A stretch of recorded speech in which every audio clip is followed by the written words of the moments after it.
Each morning offers you a secret doorway, not to the noise, but to yourself. As the Buddha said, what lives in your heart you magnetize. What exists in your mind you bring forth. Yet most people wake up only to fall back asleep.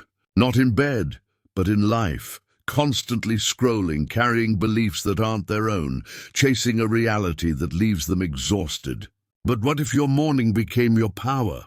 What if the first thing you said to yourself could shape your entire day? Your mood, your peace, your focus, your life. In this video, you'll discover 5 life-changing truths to tell yourself every single morning, rooted in ancient Buddhist teachings, emotional intelligence, and profound personal growth. When I am not my thoughts, I am the silent observer watching them. Every morning, the world rushes in before the sun fully rises. Thoughts start before our eyes even open. Yesterday's unfinished business, today's obligations, tomorrow's unknowns. And most people suffer before they've even left the bed, not from pain in the body, but from the noise in the mind. There is a quiet storm that brews in our heads, and it steals our peace silently. But the first truth you must tell yourself each morning is this: I am not my thoughts. I am the awareness observing them. It sounds simple, but it holds the power to shift your entire day.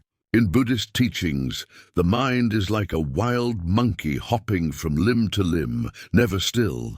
But beyond the monkey's chaos is the sky, vast, silent, undisturbed. That sky is your true self. The mind thinks, judges, predicts, reacts. But you are the one who observes. When you begin the day by identifying with your thoughts, you tie your soul to their fluctuations.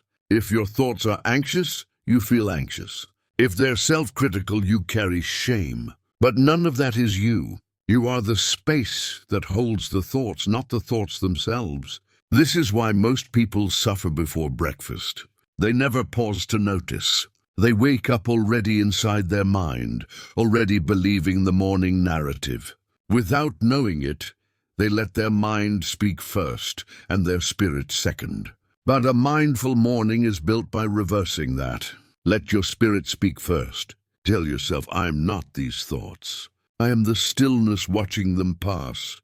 This truth changes everything. Because once you create that space, just a moment of awareness, you're no longer trapped in the storm.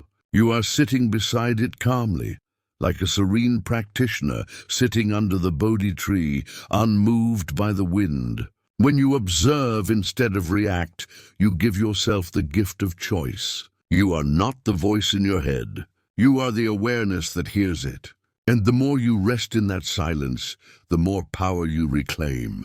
So tomorrow morning, before the world has a chance to enter your mind, pause. Rest on the side of your bed, close your eyes, breathe in, and speak this quietly to your heart.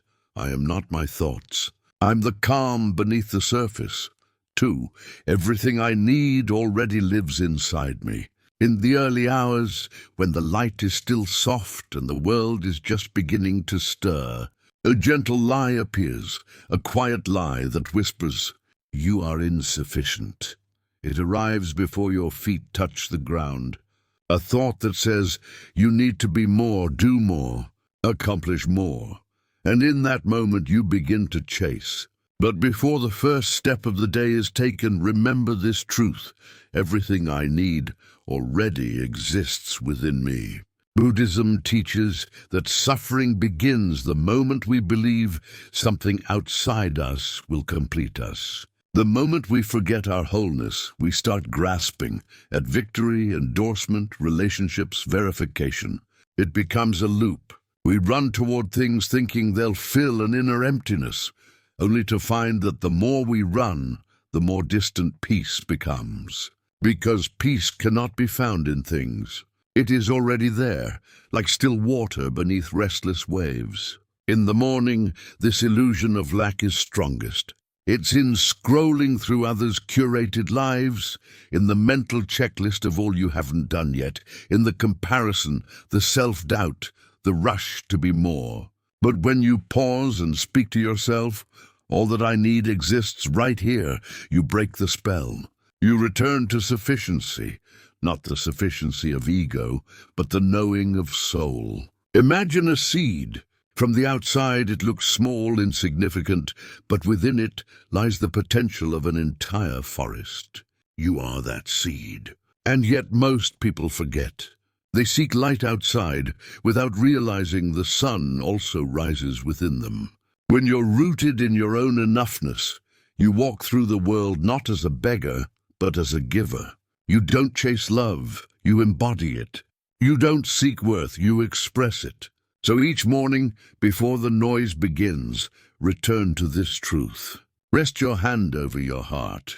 Close your eyes. Breathe gently and remind yourself, all I need is already part of my being. 3, nothing external can shake my inner peace.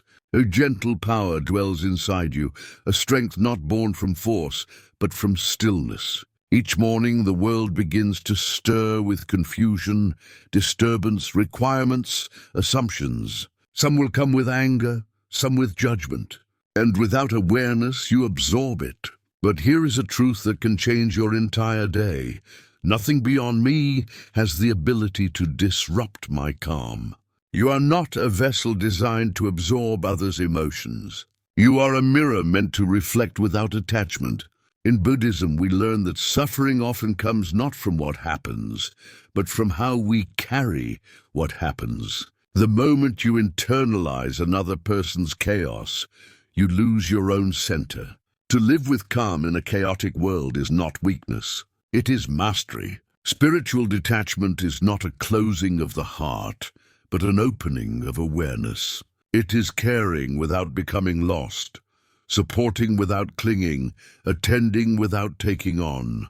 Imagine a tranquil, motionless lake. Stones may be thrown, winds may blow, but the depths remain undisturbed.